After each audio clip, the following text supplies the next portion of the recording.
Hello everybody, our next camera is the Tougodo Hit. Probably remember these if you're of a certain age.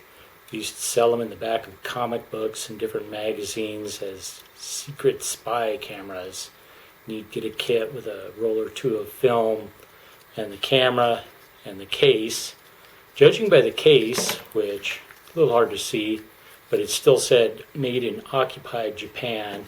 So as long as the case actually goes with this camera, this guy's from about 1950.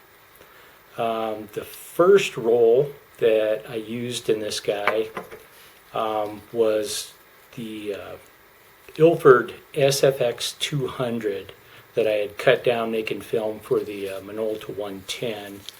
This is the backing paper from my first experiment. Little taper here for the take-up spool. The first roll, I kind of made a mistake, because there's a little metal cage that keeps tension on the paper, and it helps it feed smoothly across the gate here. The image gate is actually 14 millimeters, and the inside of the spool, so the backing paper dimension and I guess the original film, is about 17.5 millimeters. So my first run, I used these little rubber stick-on feet with slots cut into them, and used a piece of a cocktail stirrer, a little cocktail straw, and then spooled it up onto the actual spool. I got one spool as well as the tensioner. The second round, I used some T-Max 100, the original roll that I had really mangled using the slitter for the 110. And I tried making another spool out of a little bamboo skewer and some cardboard, but this just was not strong enough. I got it super glued together, but the ends are a little floppy, and it was just moving around in there too much, even when I put it in the film tensioner. So what I ended up doing, and I left it in here so you can see, I used some little nails cut off, so the nail heads would be outside the film tensioner. And then I used another piece of straw and wound the film onto it, and then put in the nails. Of course, all this is going in the dark bag, and I left it like this because you can see when I was pushing the nail head in, because that has to go in through the hole in the tensioner and then into the plastic straw that's got the film and the paper wound around it. I missed, and the lower nail head was jammed between the straw and the paper. I did not actually get it up in the straw. It just pushed in pretty easily, and by feel, I thought I had it right. I did a minor teardown on this guy.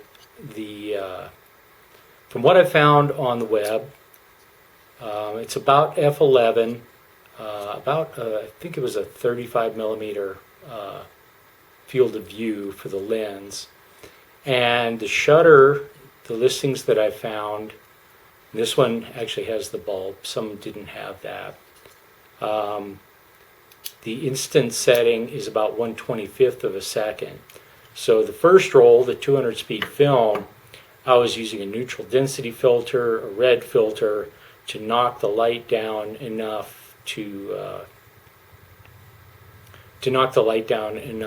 so that I could, get a properly exposed image. But afterwards, I saw the negatives from the first one, and they were really, really underexposed. So I was over cutting the light. So I did some tests where I run a camera at like 240 frames a second and do the shutter a whole bunch of times. I had actually done that while I had this torn down, but then never went back and did the calculations. I just assumed, 1/25th of a second, I'll use that. Turns out that the shutter in this guy is closer to a 60th of a second. Now, using the fast frame rate video, not super accurate, but I do it a whole bunch of times and then average across it to get an idea, so I know how much time each frame is, and then I go a frame at a time when I see it open to closed, and then I have the duration that the shutter's open, do a couple of calculations, and get it in a normal 1 over something. So this little guy is about 1/60th of a second. I did not get great results from the first roll.